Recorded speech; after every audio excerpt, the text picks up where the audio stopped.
Hi. How's the job going, Bob? Frankly, it stinks, sir. I have no access. We'll see to that. He's nervous, sir. He's heard you're looking for a new director. Certainly isn't acting like it. That's Helms. He's the epitome of sang-froid. A world-class poker player. Yeah? Well, I own the fucking casino.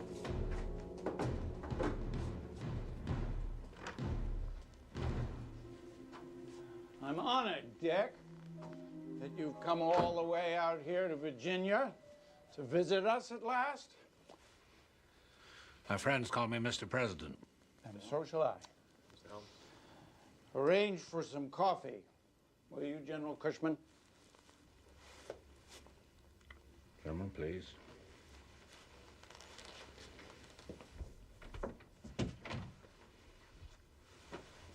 Bob Cushman is Lieutenant General in the Marine Corps, Deputy Director of the CIA. This is what you use him for? I didn't choose him as my deputy, Mr. President. You did. Well, you live pretty well out here. I understand why you want to keep your budgets classified. I suppose you're unhappy because I haven't implemented your domestic intelligence plan. Yeah, you're correct. I'm concerned these students are being funded by foreign interests, whether they know it or not. The FBI is useless in this area. I want your full attention on this matter. Of course, we've tried, but so far we've come up with nothing that... Then find something. And I want these leaks stopped. Jack Anderson, the New York Times, the State Department. I want to know who's talking to them. I'm sure you realize, Mr. President, that this is a very tricky area, given our charter and the Congressional Oversight Committee. Oh, screw congressional oversight. I know damn well, going back to the 50s, this agency reports what it wants and buries what it doesn't want Congress to know. I'll pay close attention to this. Is there something else that's bothering you, Mr. President? Yes. It involves some old and forgotten papers, things I signed as Vice President. I want the originals in my office, and I don't want copies anywhere else. You're referring, I believe, to chairing the Special Operations Group as Vice President. Yeah. As you know, that was unique. Not an operation so much as an organic phenomenon. It grew, it changed shape, it developed appetites. It's not unusual in such cases that things are not committed to paper. That could be very embarrassing. I, for one, saw to it that my name was never connected with any of these operations. Zion. Trujillo, Lumumba, Guatemala, Iran, Cuba.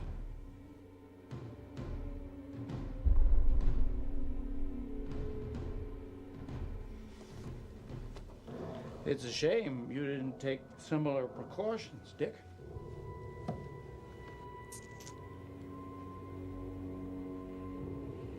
I'm interested in those documents that put your people together with the gangster elements. All the documents. President Kennedy threatened to smash the CIA into 1,000 pieces. You could do the same.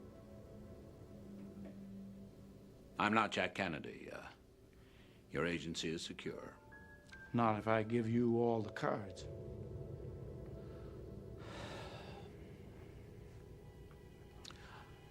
I promised the American people peace with honor in Southeast Asia.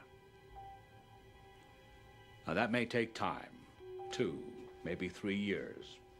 But in the meantime, your agency will continue at current levels of funding. Current levels may not be sufficient. While the president will support a reasonable request for an increase. And me? 1970 meeting at the White House so fascinating. Today, we're going to take a look at how Elvis Presley and Richard Nixon once shared the strangest White House meeting of all time. But before we get started, be sure to subscribe to the Weird History channel and let us know in the comments below what other music stories you would like to hear about. Okay, Elvis has entered the building. In the late 1950s and early 1960s, Elvis Presley made a name for himself in Hollywood by starring in a slew of movies like Love Me Tender, Jailhouse Rock, and GI Blues. But by the end of the 60s, he turned his focus back to music. Elvis had also become addicted to prescription meds and was prone to erratic behavior. Such an episode occurred in December of 1970, when Presley got upset that his father and wife thought it was excessive to spend $100,000 on Christmas gifts. Presley stormed off to the Memphis airport and boarded a plane headed to Washington, D.C., where he got a hotel room. He soon lost interest in the city and returned to the airport, hopping on a plane bound for Los Angeles, California.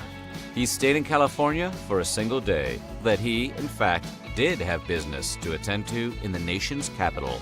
Presley's wife, Priscilla, recalled being mystified that Elvis was traveling alone, without even a single bodyguard. She claimed that Elvis didn't even know his own phone number, never carried any cash, and she wondered how he was going to get around. After boarding a late-night flight to Washington, D.C., the king decided to make a formal request for a meeting with the president in writing. He used American Airlines stationery. The hurriedly scrawled letter featured questionable penmanship and heaped praise on the commander-in-chief. It began, "Dear Mr. President, first, I would like to introduce myself. I am Elvis Presley and admire you and have great respect for your office." That's a solid opener. Elvis then went on to profess that he believed Nixon was one of the top 10 outstanding men of America. He also told the president that he had a gift he would like to present to him personally. But if Nixon couldn't accept it, he would also be happy to keep it until such time as he could. So this is the part where things start getting a little odd. Elvis's letter to Nixon wasn't all about pleasantries and gift exchanges. It also contained a somewhat startling offer. Presley began by expressing his concern for the future of the country. Specifically, he was worried about the ever-evolving counterculture movement and its impact on the nation's youth. And he didn't hesitate to name-drop those he saw as particularly threatening.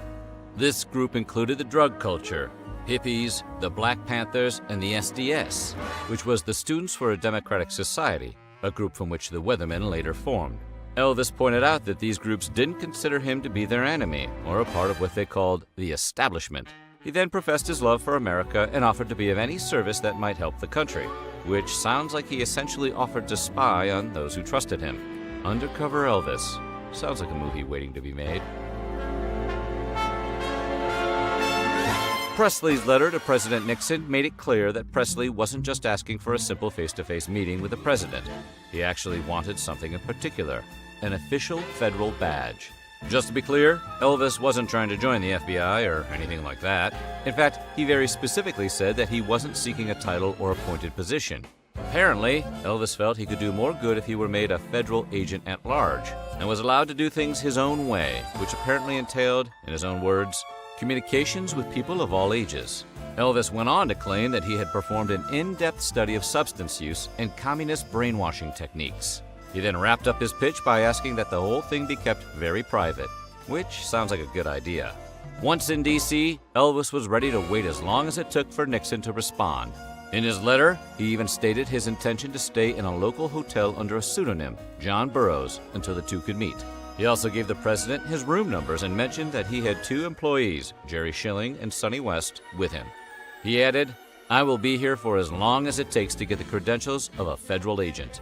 After Presley delivered his letter to the White House, President Nixon, who we have to imagine was pretty confused by the whole thing, agreed to meet with him later that day. Now, Nixon himself wasn't really an Elvis fan, and he was allegedly less than thrilled about the notion of meeting the king of rock and roll. But his aides convinced him that it represented an opportunity to connect with the country's youth. In a memo, Nixon aide Dwight Chapin wrote that he believed it would be a bad move to push the meeting off onto the vice president, something that was apparently under consideration. He believed the meeting wouldn't take much time and might be extremely beneficial, as it would give Nixon a chance to build a rapport with Presley. If the president wants to meet with some bright young people outside the government, Chapin said, Presley might be a perfect one to start. I think we're going to have an announcement here. I want both of them in the field of view. Roger, we'd like to get both of you in the field of view of the camera for a minute. Yeah, I think something rather important is coming up here. Neil and Buzz, the President of the United States is in his office now and would like to say a few words to you. Over.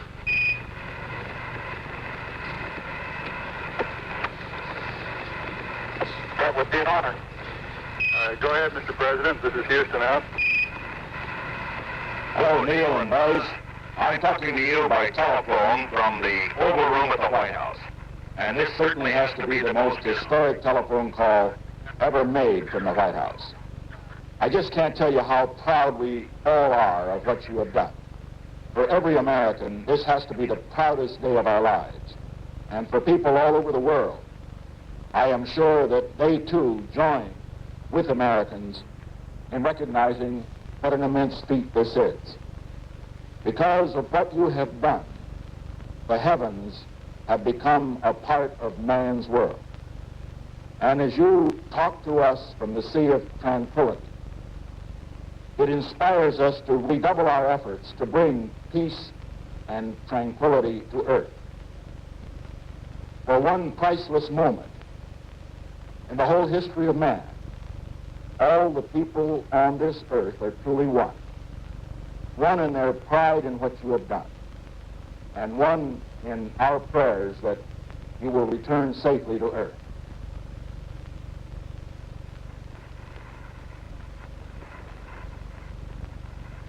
Thank you, Mr. President. It's a great honor and privilege for us to be here representing not only the United States, but men of peace of all nations, and with interest and a curiosity and with a vision for the future. Honor for us to be able to participate here today. And thank you very much, and I look forward, all of us look forward to seeing you on the Hornet on Thursday.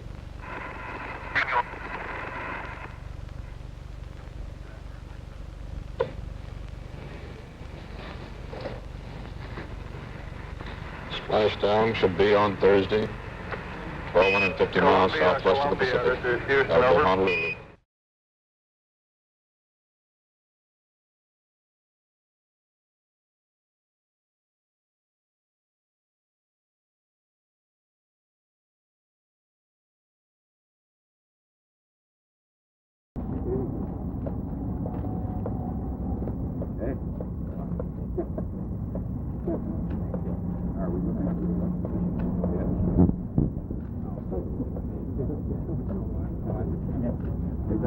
Yes, it will. 你们待会儿给总统表演一下吧。先画吧。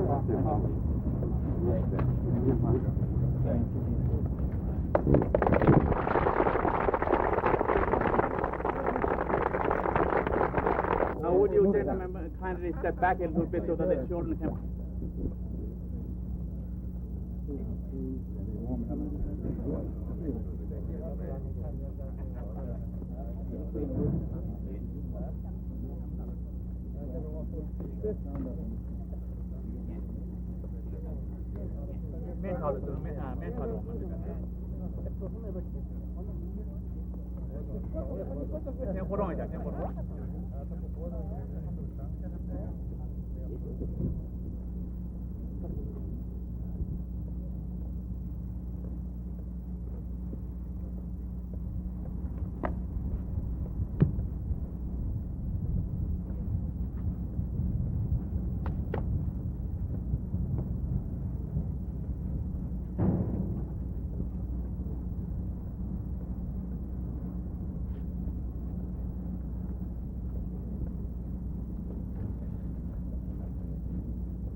他那个不希望跟你打架。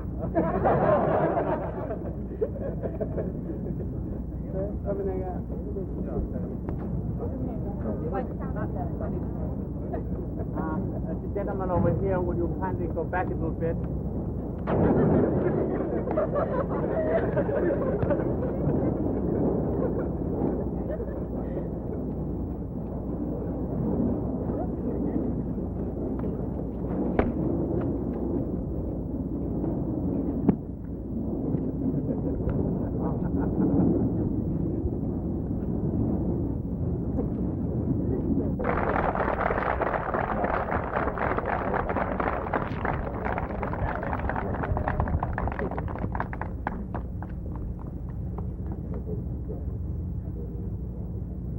Mr. Ambassador, we want to express our appreciation to the troops for this performance that we have seen here today at the White House.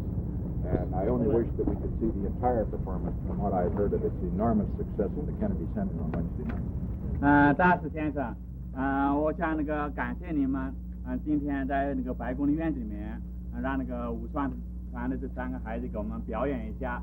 Two countries that began in the year 1972.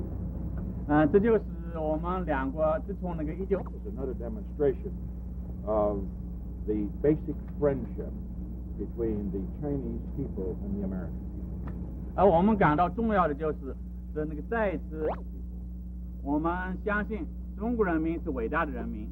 We believe the American people are great. 我们也相信美国人民也是伟大的人民。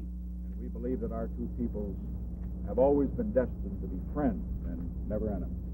而且我们也同样相信，我们2个伟大的人民一直应该是朋友，永远也不应该成为敌人。We know that as you travel through the United States, that you will certainly make many friends for the Chinese people. 而且我们也很肯定的这样说，就是当你们在美国各地旅行的时候，你们会为中国人民